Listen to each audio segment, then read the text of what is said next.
The biggest issue that the Chicago Fire had this season was not necessarily defense. Because early in the season, they were really shutting out a lot of teams and limited teams to 1 point, 1 goal. So the major issue for them has been their offense. But then lately, their defense has also been an issue. Because the defense couldn't prevent the other team from scoring when they had the lead. So the defense couldn't protect the lead. So the match last night was probably the most complete game that the Fire has played this whole season. And they got a potential young star in John Duran. The man is tall, he's fast, he's strong, and he can score. The way he runs, it kind of reminds me of LeBron James, of how LeBron James charges towards the basket to dunk. That's what Durant, the way he runs, that reminds me of. Now, I'm not saying he's going to be the LeBron James of the MLS. That's not what I'm saying. I'm talking from an athletic standpoint, an athletic point of view. He's big, he's tall, he's fast, and he's strong. And the way he aggressively charges towards the goal reminds me of how LeBron James in his prime, how he used to aggressively run towards the goal to dunk. Like LeBron James, he really used to intimidate defenders when he was getting ready to dunk. And a lot of defenders, they just got out of his way. The way Duran runs on that field, charging towards the goal, he strikes fear towards defenders and the goalie. And that's what I saw against Toronto last night. And I really like that stiff arm. That is what I'm talking about. When a defender is trying to pull on your jersey, or when a defender is trying to just pull on your arm to slow you down, give him the stiff arm. Because if the defender is allowed to pull on your jersey to slow you down from scoring, you should be able to push him down to the ground and get him off of you.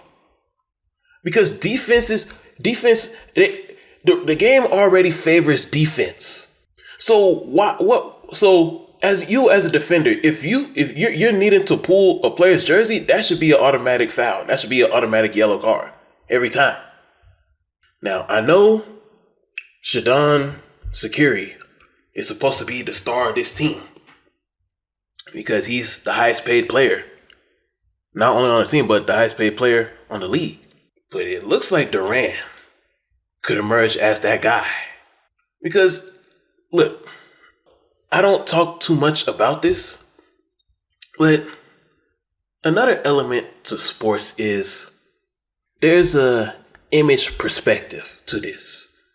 A good looking aspect, an appearance aspect to this. We as Americans like to see guys who are, or just American sports fans in general, just like to see players who are tall, fast, and strong.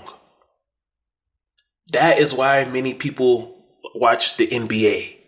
There's a lot of guys who are tall, fast, and strong. This is why a lot of people love the NFL. There's a lot of people who are tall, fast, and strong. You don't see too many of that in the MLS. In the MLS, you see a lot of guys who are either average height or short. They have speed, but they're not strong. So in MLS, it's a lot of guys who are average height and just fast. But there's not a lot of tall, fast, and strong players that we see in the MLS. And it's something that we need to see more of. And so John Duran, he's a unique player. He's a unique talent. And if he continues to get more playing time and continues to get better, he will emerge as the face of the Chicago Fire. And not Shaqiri. John Duran's not even 21 yet. So he has a huge upside. He has a bigger upside than Shaqiri. So, Chicago. Next up is the Seattle team. And that Seattle team is struggling right now. And they're on a tough week.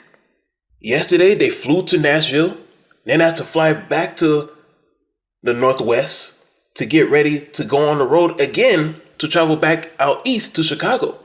Seattle looks vulnerable.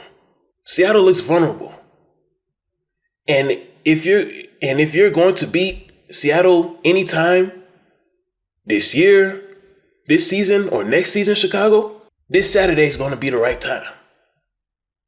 You get them while they're weak. You get them while they're struggling. You get them while they're just coming off a road trip to the Southeast and then having to fly all the way back across country to the Northwest just to get back on the plane and fly back to the East. Now's the best time for you to get them, Chicago. Then we got Atlanta United. And the man who called out the team, the man who has been the face of this franchise ever since they started, ever since like their inaugural season in 2017, Josef Martinez. He started the game on the bench. And it was the guys that Josef Martinez called out were the ones to revive the team and lead them back to victory. And as a matter of fact, the head coach, he indirectly spoke against Josef Martinez after they won that match by saying, I don't need heroes, I need warriors. Who do you think he's talking to? He's talking to you, Josef. So I don't think that Josef got the response that he was expecting. I mean, the team did win. And the team actually, they took his message to heart. But I don't think Josef got the full response that he was expecting. Because he was probably expecting to be out there starting. But I don't know what happened behind scenes, behind closed doors. But from a public perspective, it looks as if the team is preparing to move on from Josef. Josef did say after that loss to Austin that this could be his last year.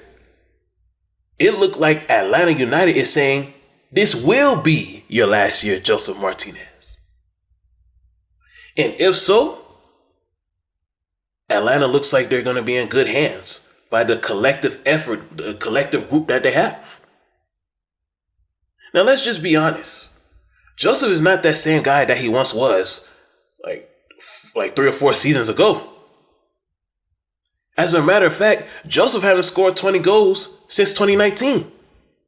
In 2021, he only had 12. 2022, this year, he only has 5. And he's on track to finish the season with less than 12 this season. So, maybe Atlanta is preparing for life after Josef. They played with much pride, and they played like the Atlanta team that we're used to seeing. So keep an eye out for the future of Josef Martinez's football career.